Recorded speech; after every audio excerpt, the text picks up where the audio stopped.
అవునా సరే. ఏ యూత్ మీది? Very good very good. Okay రాస్తా ఇది.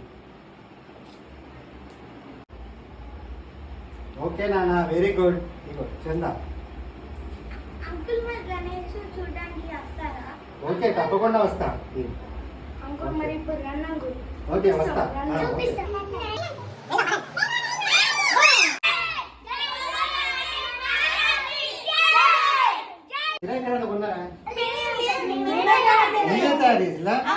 Very good so nice. చాలా బాగుంది.